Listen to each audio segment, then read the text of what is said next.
The trees are calling to me. You can't hear it. I can. Whisper, whisper, whisper. Are you listening? Don't you want to come into the woods? Come with me. Come with me now. Who are you? Well, the trees have a lot to say, but only at night. And tonight, they told me about a ghost that hunts in these parts. They call her the Widow of the Woods. Do you know her? Have you ever met her? I think some of you might have. When I first saw her, I thought it was just another deer. It was late and the fog was rolling in. And there she was, standing at the edge of the road, backlit by the faint moonlight, head and shoulders like a white specter against the dark trees behind her. Her hair was long and tangled and hung down past her knees like Spanish moss. She had no face, or if she did, I couldn't see it. But what I could see were her eyes. They glowed white like phosphorus. I slammed on my brakes, rolled down my window, and yelled out to her, "Hey, are you okay?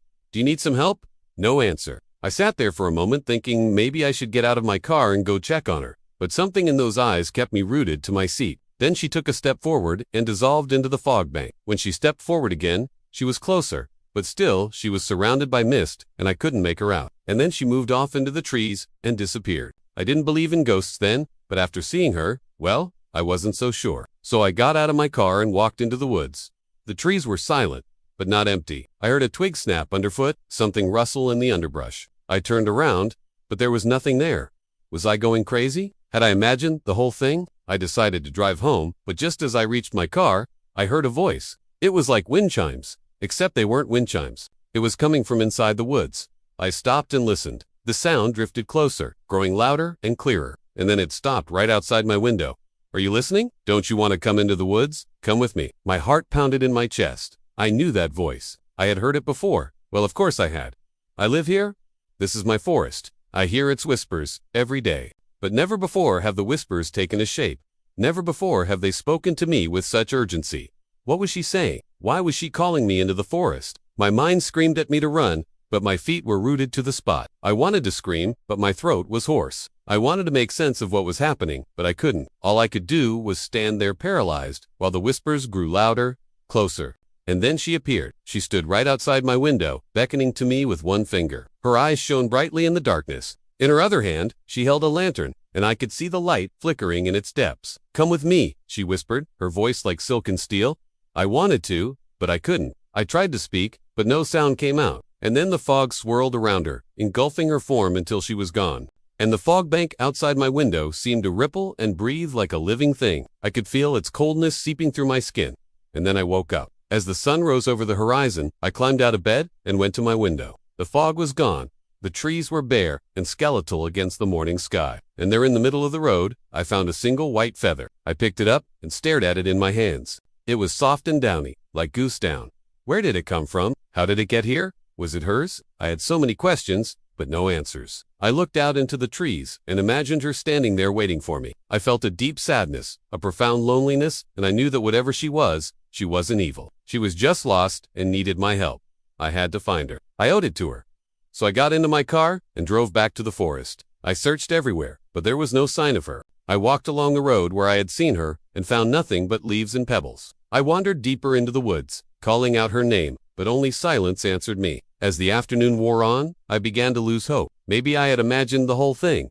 Maybe I had been dreaming. But then I saw it, a clearing in the trees ahead. And when I stepped into the clearing, I gasped.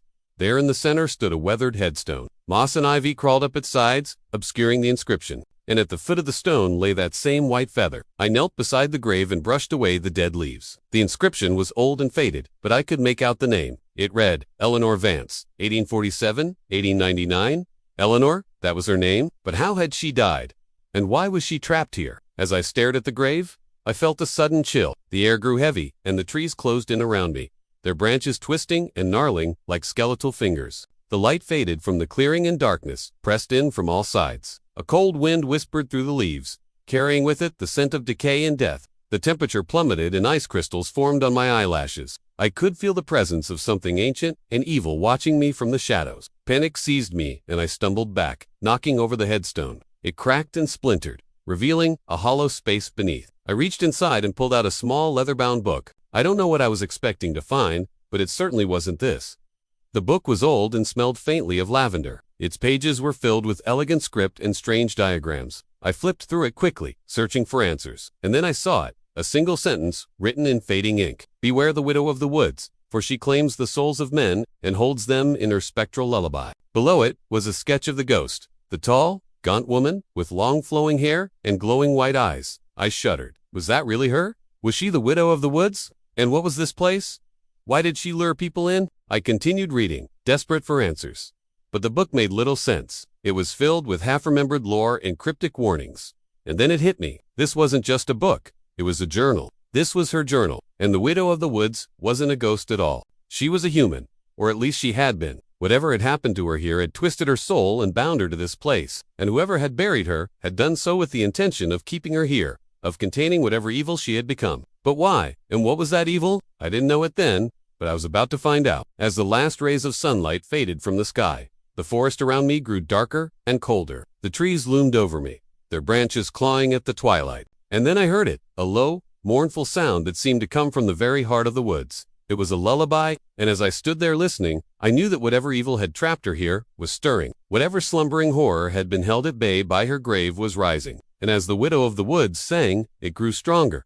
She's coming. She's coming.